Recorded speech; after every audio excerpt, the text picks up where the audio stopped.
రష్మిక మందన్న అనే హీరోయిన్కి పూజ చేసినప్పుడు నన్ను విమర్శించారు. ఆ అమ్మాయికి అసలు అందమే ఉండదు, ఆ అమ్మాయి పూజ చేసి హీరోయిన్ అంటున్నారు, మీకు పిచ్చిలేసింది, దానికి పిచ్చిలేసింది. ఇవాళ చూస్తే ఆ అమ్మాయి నేషనల్ క్రష్. ఏం పూజ చేశారు రష్మిక మండనతో? ఆ మధ్య అవును, ఫోటోస్ చూస్తాను. ఇక్కడే చేశారా, ఈ ఆఫీస్ లోనే చేశారా? తన ఇంట్లో చేశాం, తన హైదరాబాద్ ఇంట్లో. ఏంటి, ఎందుకు అప్రోచ్ అయ్యారు మేము తను రష్మిక?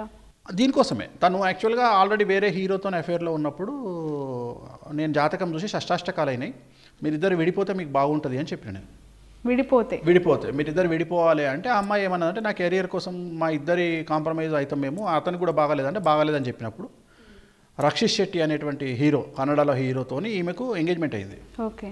సో నేనేమన్నా అంటే మీ జాతకం బాగాలేదు, అబ్బాయిని వదిలేయండి అని చెప్పిన.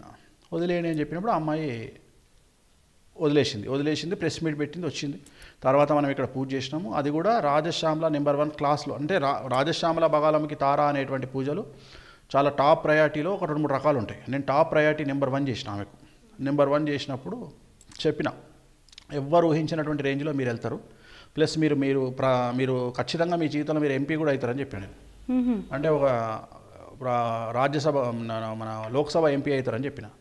సో ఇప్పుడు ప్రజెంట్ ఆ అమ్మాయి పరిస్థితి మీరు చూస్తున్నారు, నేషనల్ క్రష్ ఆఫ్ ఇండియా. తర్వాత తను ఎంత ఇప్పుడు సినిమాకి ఇవాళ 6 కోట్లు 7 కోట్లు తీసుకుంటుంది. సో ఎంత ఎక్స్ట్రీమ్ లెవెల్కి వెళ్ళింది. సో ఆ పూజ ఫలితం అనేది అట్లా ఉంటుంది. బట్ అక్కడ యోగం ఉండాలి, యోగం లేకపోతే పనిచేయదు. మీరు ఆ యోగం లేకపోతే వేస్ట్. మీరు అనొచ్చు ఎవరిని పడితే తీసుకొచ్చి అలా తీసుకొచ్చి పెడతామంటే లేదు, ఖచ్చితంగా యోగం ఉంటేనే చేస్తాం. ఆ అమ్మాయికి చేసినాం. అట్లా చాలామంది హీరోయిన్లు అప్రోచ్ అవుతూ ఉంటారు, హీరోయిన్లు కాకుండా అప్రోచ్ అవుతూ ఉంటారు. మనం పూజలు చేస్తుంటాము. కొంతమంది ఏమో మనం సోషల్ మీడియాలో పెట్టమని చెప్తారు, కొంతమంది పెట్టొద్దని చెప్తారు. ఎవరి ఇష్టం వాళ్ళది. అందరికీ మనం పబ్లిసిటీ ఇవ్వాలని రూల్ ఏమి ఉండదు. చాలామంది. సో రష్మిక రాబోయే రోజుల్లో ఎంపీ అవ్వచ్చు, ఏ పార్టీ నుంచి అవ్వచ్చు అంటారు? కాంగ్రెస్ అనుకుంటున్నాను. కర్ణాటక రాష్ట్రం నుండి కాంగ్రెస్. ఓకే. అంటే నాకు తెలుసు కాబట్టి ఇంకా డైరెక్ట్గా చెప్తున్నా మీకు, కర్ణాటక రాష్ట్రం నుండి కాంగ్రెస్ పార్టీ నుండి అవుతుంది. తనకు ఆ యోగం ఉంది. ఇప్పుడు తను రమ్య అని, తను కుత్తు రమ్య అని పనిచేసింది. రాహుల్ గాంధీ గారి సోషల్ మీడియా టీంలో పనిచేసింది, ఎంపీగా పనిచేసింది. మీకు ఐడియా ఉంటుంది, కన్నడ హీరోయిన్ కుత్తు రమ్య. సో తను కూడా ఈమెలాగానే, అంటే ఈమె కూడా ఆమెలాగానే ఖచ్చితంగా ఎంపీ అయ్యే అవకాశం ఉంది, రష్మిక మందన్న. సో అట్లా మనం యోగం ఉన్న వాళ్ళకు, మినిస్టర్లకు, ఎమ్మెల్యేలకు చాలామందికి చేస్తాం. ఇప్పుడు చాలామంది అంటారు, ఇప్పుడు మీరు ఇందాక ఒక మాట అడిగారు, క్రిస్టియన్స్ ఎవరైనా మీ దగ్గరికి వస్తారా అని. ఒక ఎమ్మెల్యే, నందికొట్కూరు ఎమ్మెల్యే ఆర్థర్, తను నా క్లయింట్.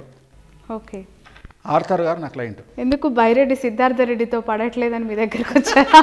అంతకుముందే ఆయన ఎమ్మెల్యే కావడానికి పూర్వమే నేను ఆయనకు కార్యక్రమం చేయించిన. ఎమ్మెల్యేగా గెలవడానికి నేను కార్యక్రమం చేయించిన. ఆర్థర్ ఆయన పేరు, నందికొట్కూరు ఎమ్మెల్యే ఆర్థర్ గారు. చాలామంది అట్లా చాలామంది ముస్లిమ్స్ వస్తుంటారు, చాలామంది వస్తుంటారు. నాకు అదంతా అనవసరం. నాకు వచ్చిన వాళ్ళు సక్సెస్ కావాలి అనేది నా పాయింట్ తప్ప అది నాకు పెద్ద విషయం కాదు.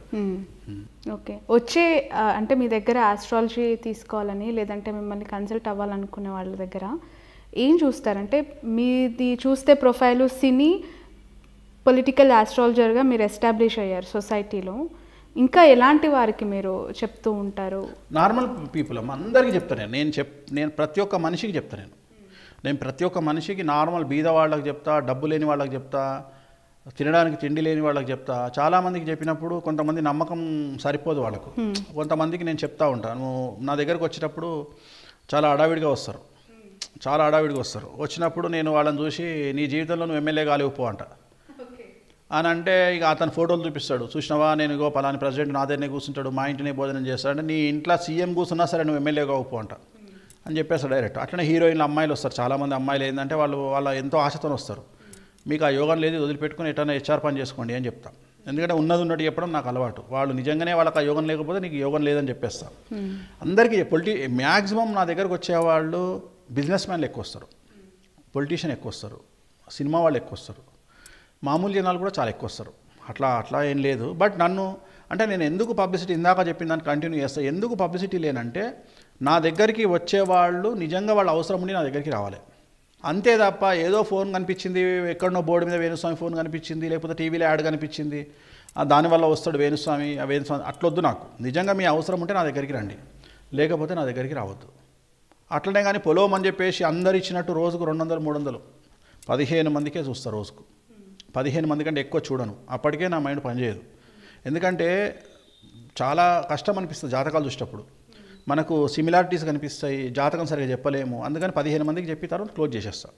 రోజుకు 15 మంది. ఏం చదువుకున్నారు ఆస్ట్రాలజీలో? అంటే మిమ్మల్ని చూసి మా ఫాదర్ చదువుకో, నేను అఫీషియల్గా బుక్కిష్ నాలెడ్జ్ నాది కాదు.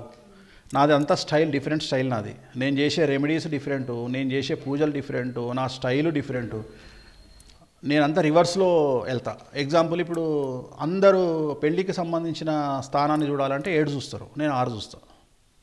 ప్రపంచం అంతా 7 చూస్తుంది, నేను ఒక్కడనే 6 చూస్తాను.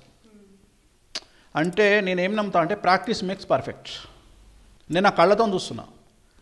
జనరల్గా వివాహానికి గురువు సంబంధం లేదు, అంటే ఒక డివోర్స్ కావాలంటే గురువు సంబంధం లేదు.